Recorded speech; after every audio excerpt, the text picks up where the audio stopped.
Oh, now we're back. Hi, testing. 1, 2, 3, 4, 5, 6, 7, 8, 9, 10. It's so windy. 1, 2, 3, 4, 5, 6, 7, 8, 9, 10. Testing. Testing for the camera. 10, 9, 8, 7, 6, 5, 4, 3, 2, 1. 1, 2, 3, 4. 1 sec.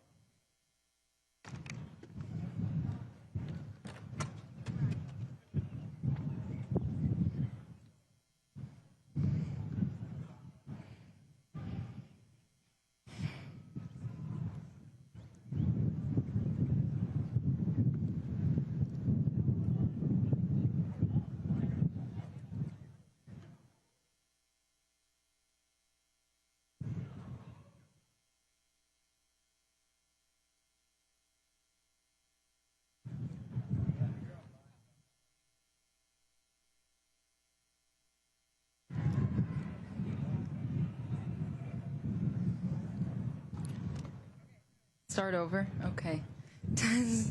1, 2, 3, 4. Oh, we're good? Okay, thank you, Tasia.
some random people.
Dollars again.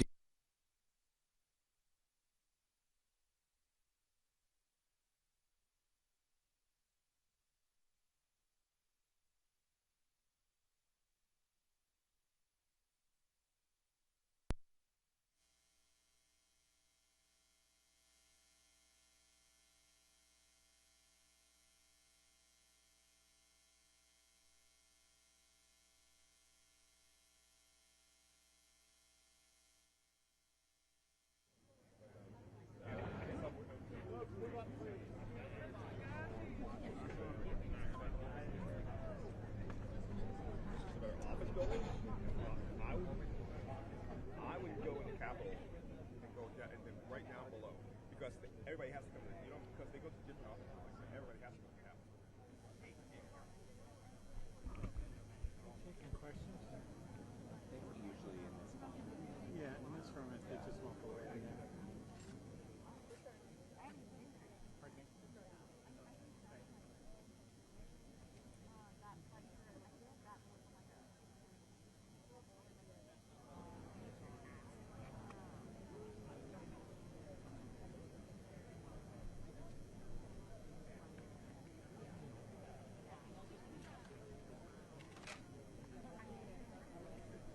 I'm rolling. That's a good idea.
Good morning. Morning.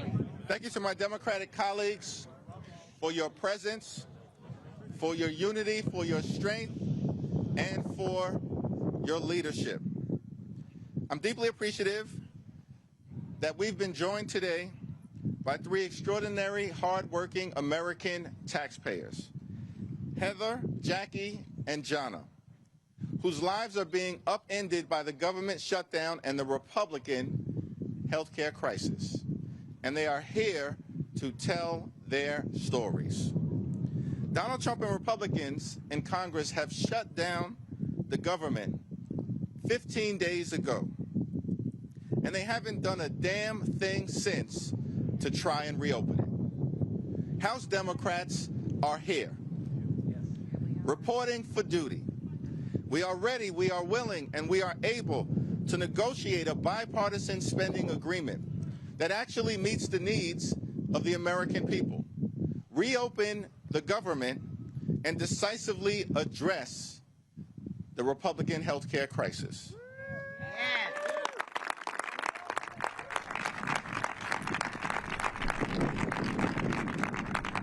But we also need a common sense partner on the other side of the aisle. House Republicans shut the government down. Then they ran out of town. And for the last 3 weeks, they're nowhere to be found. What more can I say? You deserve better. You deserve better. The American people deserve better. House Democrats are fighting to lower the high cost of living. House Democrats are fighting to fix our broken health care system, and House Democrats are fighting to clean up corruption, to deliver a country that actually works for the American people. Donald Trump promised to love and cherish Medicaid. Instead, Republicans enacted the largest cut to Medicaid in American history. That's unacceptable. Republicans falsely claim now to be the party of health care, but their policies are closing hospitals, nursing homes, and community-based health centers all throughout the country. That's unacceptable. The Trump administration is giving $20 billion to bail out a right-wing wannabe dictator in Argentina. But Republicans are unwilling to spend a dime to provide affordable health care to working-class Americans. That's unacceptable. The American people deserve better. You deserve better. It's time to extend the Affordable Care Act tax credits. It's time to prevent tens of millions of Americans from experiencing dramatically increased health care premiums.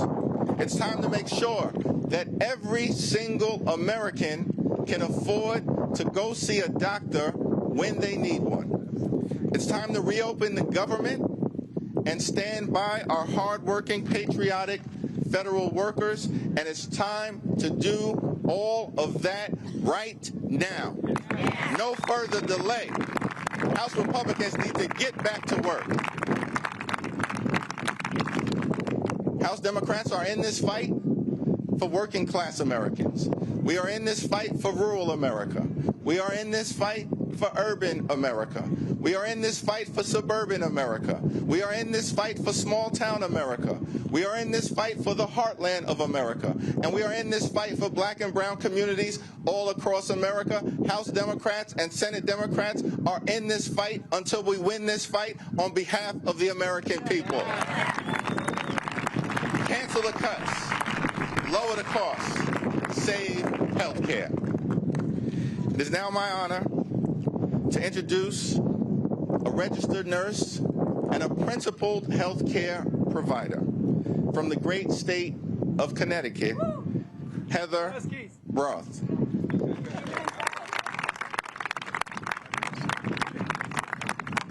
Good morning. Washington, D.C. My name is Heather Broth. I am a surgical nurse at a small hospital in Norwich, Connecticut, serving patients from both rural and urban communities in the surrounding area. I'm also proud to be the president of our AFT affiliate 5149 in southeastern Connecticut. As healthcare workers, we take pride in giving our patients the very best care because that's what they deserve. We've long struggled with a healthcare system that's strained, which is hard, as it is, but we know it could be even worse. Today I'm here to say that we now are deeply worried that it will be much worse. We know a healthcare crisis is just around the corner because the big, ugly bill law enacted by Republicans in Congress and the Trump White House, it's coming. This partisan law slashed Medicaid and allowed healthcare tax credits to expire for working families, all while funding tax breaks for billionaires. That may be great if you have money, but it's going to make life harder and more expensive for everybody else, including more than 100,000 people in Connecticut who will face higher premiums if the tax credits expire. Already, our small community hospital has had one of the busiest years to date. And with cold and flu season just around the corner, healthcare workers are gearing up for the worst respiratory season we've seen since COVID in 2020. We have a nursing shortage.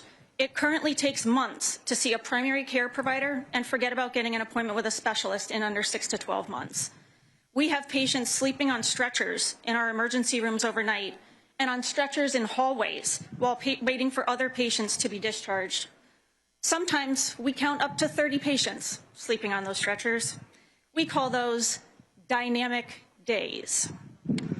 It's clear that the cuts coming down the pike have the capacity to dismantle and destabilize our currently understaffed and struggling healthcare system. Hospitals and clinics will close or cut essential services, forcing patients to travel further and wait longer for care. Up to 15 million people could eventually lose their health care coverage, and millions more will see their health care premiums increase. Our communities can't afford groceries right now. How do we expect them to afford significant rate increases to their health insurance? And we know that rural communities will face higher premium increases than other communities if the health care tax credits are allowed to expire. Nationally, nearly a quarter of farmers and ranchers get health care coverage through plans supported by these tax credits. Entire communities will be devastated if the politicians in charge of Congress and the White House don't take action now. The frontline workers are scared. Everyone who's concerned about their own health or a loved one's health should be as well. Asking our friends and neighbors who can't afford food or rent to pay on average more than double out of pocket for their health insurance premiums is going to force people off their health insurance. That won't stop people from needing emergency care, regardless of whether they live in a blue or red community. Communities will suffer. People will get sicker. It's not at all a stretch to say that some of them are going to die. But instead of working with Democrats to lower health care costs, Republicans shut down the government and took a vacation. Many of our patients are hardworking Americans who are about to receive notice that they're losing the tax credit that allows them to afford health care, and Republicans are okay with that. Republicans control Congress and the White House. They should return here and do their job.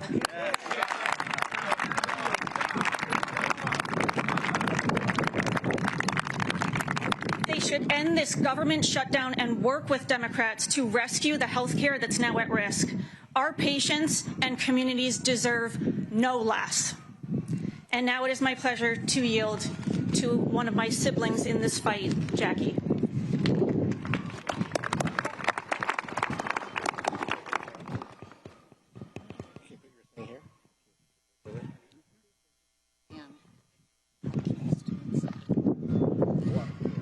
My name is Jacqueline Bush Holcomb, and I am 59 years old. I live in Clark Summit, Pennsylvania, in the northeast part of the state of Pennsylvania. In 2008, my career as a mortgage wholesale lender came to a halt due to the festering mortgage crisis. My husband is self-employed as a certified residential appraiser. When I lost my job, we suddenly no longer had health insurance. We obtained insurance coverage for our family, and we paid for the coverage until our premiums became too expensive to afford. In 2014, I needed emergency surgery, but was denied coverage due to a pre-existing condition. We took money from our savings and paid out of pocket over $6,000 for my surgery. I appealed the cost of my out-of-pocket expense for my surgery and waited for a determination. We continued to drain our savings to pay for our health insurance premiums. While waiting for my appeal determination, our premiums increased dramatically. We were at a point where we could no longer afford health insurance. And then in 2015 came the godsend, the Affordable Care Act. We have received health insurance from the ACA since 2015. I currently work for my husband and his appraisal business. Our income fluctuates due to the real estate market. We update our income for coverage through the ACA accordingly as required. Our annual premium rate fluctuates, and we adjust our budget for coverage as we depend more and more on health insurance as we age. Our premiums are likely to double or even triple next year because of Republican cuts to the ACA. We will not be able to afford this drastic increase, especially since our other costs like food are going up as well. My husband is 62 years old and I am 59 years old. We cannot afford a sudden increase for health insurance, and we will have to go without coverage. We are just one American family having this discussion and realizing that we are taking a gamble on our own lives. We have depended on our health care coverage to keep us healthy, and I am thankful to say we are healthy right now. By forcing us to go without health insurance, Republicans will steal the good health from us that we currently have. Instead of working with Democrats to find a solution, Republicans have shut down the government and fled D.C. I am requesting, pleading, and now demanding that Republicans do their jobs and protect the millions of Americans like me who rely on the Affordable Care Act. Thank you. I will now yield to Jana.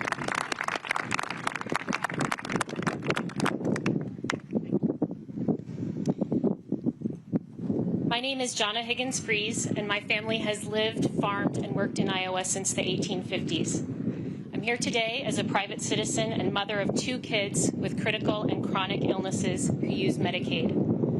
When Senator Joni Ernst and Representative Marionette Miller-Meeks were voting for the big, brutal bill to take working people's money away from Medicaid and Social Security to give handouts to the rich, someone shouted to Ernst that gutting Medicaid would kill an estimated 51,000 people next year, and Ernst said, "We're all going to die."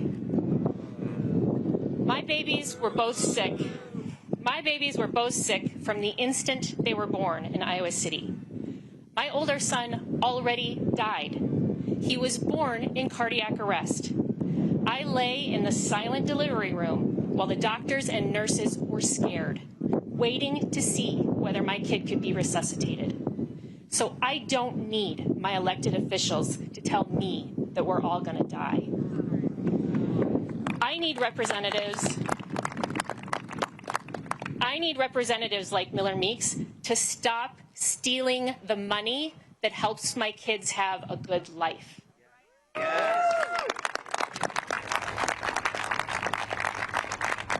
To Representative Marionette Miller-Meeks, who said hell will freeze over before she holds a public town hall or agrees to meet with me and tell me to my face that my kids should just die, I say, you took an oath as a physician to do no harm. But you have shut down the government because you refuse to make sure people can go to the doctor and get their medications. I haven't slept through the night in months. I wake up terrified about a lot of things this regime is doing that hurt the people I love, including how my family can live with these Medicaid cuts. There are 600,000 other Iowans just like me who can't live without Medicaid. That's nearly 1 in 5 Iowans. And many of them don't even know they're on Medicaid because it's been privatized and called Molina, Iowa Total Care, or WellPoint. Or they just know they're on a waiver and they don't even know that's Medicaid. For our kids, Medicaid pays for health insurance and health care as a backup to our private insurance. Medicaid pays for prescriptions. Medicaid also pays for respite care. The state agrees that one of my kids needs 17 to 24 hours of care a day. For the first 9 years, my family, including our neighbors, did that on our own. Then, after 3 years on the waiting list, we started using respite through Medicaid, and the respite workers would take my son to the River Bandits game with Nana and Grandpa, feed him and give him his meds, or play Uno with him. And we could better care for our younger son, or just sit down a minute without worrying about meds and feedings every single second. Or his respite workers would take him to visit our friend Ada in Cedar Falls, who's also on Medicaid. Ada is 26. She's nonverbal, requires help with toileting, constant monitoring for seizures, and assistance with movement. What's going to happen to Ada and her family as these cuts kick in?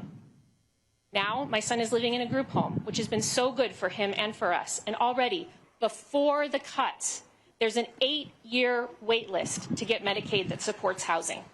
After the cuts, who knows?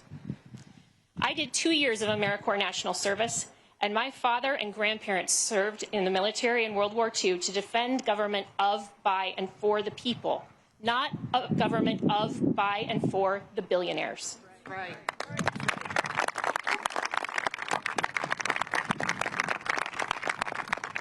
We are the richest country in the history of the world. I don't know why we let Republicans waste our time saying that we can't provide health care for everyone. There's enough for everything for everyone, as long as we don't let Republicans and the rich steal more than half of it off the top. Thank you, Jonna. Thank you, Jackie. Thank you, Heather, for sharing your powerful stories on behalf of the tens of millions of Americans who are in the line of fire as a result of the unprecedented Republican assault on health care in America. It's time to reopen the government. It's time to enact a bipartisan spending agreement that actually makes life better for everyday Americans. Yes. And it's time to decisively address the Republican health care crisis. Democrats are in this fight until we win this fight for the American people. Thank you all.